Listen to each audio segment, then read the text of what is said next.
Alo, chào Vinh, xin chào các bạn. Hôm nay thì mình chia sẻ đến các bạn một cái món bánh niếp nhân mặn nha. Bánh niếp mềm dẻo nè, kết hợp với nhân thịt mặn và đậu xanh, béo béo bùi bùi, ăn 2-3 ngày cũng ngon luôn á. Thèm bánh ít thì mình làm kiểu này nha, còn ngon hơn bánh ít trần. Mà dễ lại ăn được lâu thì bây giờ mời các bạn mình cùng xem video luôn ha. Đầu tiên là mình dùng củ khoai tây hơi lớn một chút nha. Các bạn gọt ra từng khúc nhỏ nhỏ vậy nè. Mình cho lên trên bếp mình nấu đi, nó sẽ nhanh. Và mình dùng luôn cái phần nước này, vậy là nó chín rồi đó.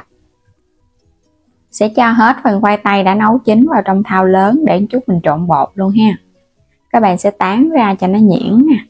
Khoai tây này thì nó có tinh bột kết hợp với bột niếp, sẽ giúp cho bánh của mình nó mềm dẻo, để qua 2-3 ngày ăn vẫn ngon. Hoặc là khoai lang cũng được luôn. Tiếp theo là mình có 400g bột nếp ha, mình dùng loại bột nếp Thái. Thêm muỗng cà phê muối. Dầu ăn thì chút mình dùng mình cứ cho vô. Rồi cho hết 400g bột vào trong cái khoai tây. Thêm muối vô luôn cho bánh đậm đà nè. Nước thì mình dùng cái nước luộc khoai tây luôn, trộn sơ lên cái nha. Cái phần nước luộc khoai tây thì mình cho vào trong bột, nó phải ấm ấm. Mình dùng từ 350 cho đến 400ml. Ở đây là 400 nè, nhưng mà cứ cho vô từ từ, đừng có cho hết một lần. Có thể là cái độ hút nước của bột nó sẽ ít á. Cứ cho vô các bạn bóp nó ra. Nước còn ấm thì bột của mình nó sẽ nhanh nở hơn ha. Còn các bạn để nước nguội thì cũng được, nhưng mà bột nó khó nở và nó lâu. Cứ cho vô cái mình bóp, mình nhồi. Chút xíu nữa mình sẽ nhồi cho nó quyện lại một khối bột. Mình làm cái phần bột này nó phải hơi mềm tay thì bánh ra nó mới mềm dẻo. Các bạn nhồi mình thấy nó mềm vậy nè. Khi mà để bột nghỉ nó còn nở ra nữa đó. Đối với cái bột đóng gói này thì bánh nó dễ khô. Nó sẽ cứng hơn so với bột xay, cho nên là mình cứ làm hơi mềm tay một chút. Rồi để qua một bên đi ha. Phần nhân thì mình có một cái củ sắn nhỏ nhỏ thôi. Không lớn quá là nó dư. Nửa cái củ hành tây. Một khúc cà rốt vậy nè, để cho vào cho nó có màu đẹp và nó ngọt. Vài cái cọng hành lá nữa. Thịt xay mình dùng khoảng 200g nha, thịt nạc vai xay ra. 100g đậu xanh khô cái mình ngâm mềm trước, sau đó nấu lên cho nó chín mềm. Sắc cái củ cà rốt này ra lát. Sắc lát mỏng, các bạn sắc hạt lựu lại. Củ sắn cũng vậy luôn, mình cũng sắc lát mỏng, sau đó thì mình sắc lại hạt lựu. Hành tây mình dùng nửa củ, nếu mà các bạn không dùng hành tây thì mình thay bằng tỏi và hành tím băm ha. Thì hai loại kết hợp nó mới thơm. Rồi bây giờ bắt cái chảo, khoảng 2 muỗng canh dầu, mình phi thơm cái phần hành tây trước nha. Cho nó dậy mùi thì mình cho tiếp phần thịt vô. Thịt xay thì mình dùng cái loại thịt nạc dăm xay nó mới ngon. Nó mềm Cho tiếp cà rốt và củ sắn vô luôn nè. Hai loại này là mình sắc cùng nhau nó đều thì nó chín cũng lượt. Cho tiếp cái phần đậu xanh vô. Đậu xanh nó nấu hơi khô một chút. Ở đây là mình nấu nó khô nè, thì vô phần nhân nó không có bị chảy nước. Còn các bạn nấu mà ướt hơi nhão là nó chảy nước nhân nha. Mình nêm muỗng cà phê hạt nêm, nửa muỗng cà phê muối, 1 muỗng canh đường. Cuối cùng là một ít tiêu xay nữa cho nó thơm. Rồi xào đều lên ha. Để lửa lớn đi cho nhân nó không có bị ra nước. Mình xào một chút nó quyện lại nó khô ráo và nó dẻo vậy nè. Cho tiếp phần hành lá mình sắc nhỏ nhỏ vô để xào cùng. Vậy là được rồi đó, các bạn tắt bếp đi. Bánh của mình chút mình còn hấp nữa nên là nhân nó cũng chín thêm.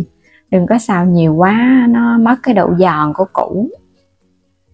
Quay trở lại phần bột, mình thêm dầu ăn vô nha. Bột nếp là phải có dầu ăn, không có dầu ăn là nó sẽ bị dính dữ lắm Bột của mình rất là mềm. Nhồi vô cái tay cảm nhận cái độ mềm dẻo là bánh của mình nó mới ngon ha. Còn các bạn làm mà nó hơi cứng là khi bánh để nguội nó sẽ rất là cứng, ăn không ngon đâu. Mình dùng miếng lá chuối, lá này mình đã phơi rồi Rồi các bạn lau chùi hai mặt lá cho sạch, quét sơn lớp dầu. Rồi cái mình lấy cái phần bột nè, không có cần phải vo viên gì hết á. Làm kiểu này đi bảo đảm nhanh siêu.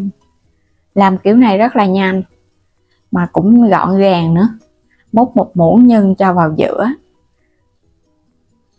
Cái bánh mình làm tùy theo nha, cứ 2 lượng bột 1 lượng nhân. Các bạn túm phần bột cho nó đều lại. Và nhớ là phải quét dầu nha, không thôi là một chút nữa mình hấp xong cái bánh nó dính dữ lắm á. Cái cuộn nó lại như nè. Một miếng lá bề ngang á, mình xé là khoảng 22 nha, 22 cm á, cho nó rộng. Cái túm 2 cái đầu lá cho nó sát sát á. Vậy là xong một cái bánh này, vừa gọn mà vừa đẹp nữa nè. Làm tiếp ha.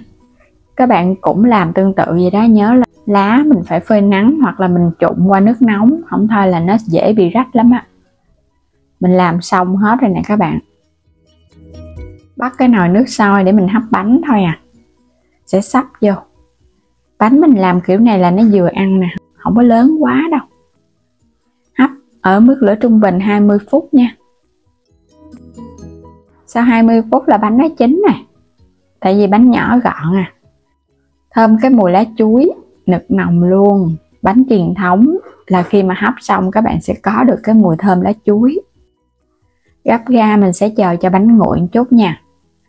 Bánh mà nó nguội bớt á, thì mình tháo ra ăn nó mới ngon. Còn nóng á, là bột nó sẽ hơi mềm. Bột nếp á, thì phải để nguội nguội một chút, nó dẻo. Và cái cách pha bột này là các bạn để 2-3 ngày ăn nó cũng không cứng đâu. Bánh nó mềm lắm. Mình để nguội rồi nè, mà các bạn thấy phần bột nó mềm ha. Ở bên trong á, là nhân thịt và đậu xanh nữa, nó bùi bùi. Ăn cái này còn ngon hơn các bạn ăn bánh ít trần nữa đó. Mà có lá chuối nó còn thơm và gọn gàng hơn. Mỗi khi ăn mình chỉ cần lấy ăn nó rất là tiện. Ăn không vậy là đã ngon lắm rồi, không có cần phải thêm nước mắm gì đâu. Nhưng mà muốn cho nó ngon hơn và chống ngán thì các bạn cũng có thể thêm một ít rau sống, rau thơm á, dưa leo rồi cái chan nước mắm lên. Ăn chắc no bụng luôn á. Khỏi cần ăn cơm luôn. Bột rất là dẻo các bạn nha.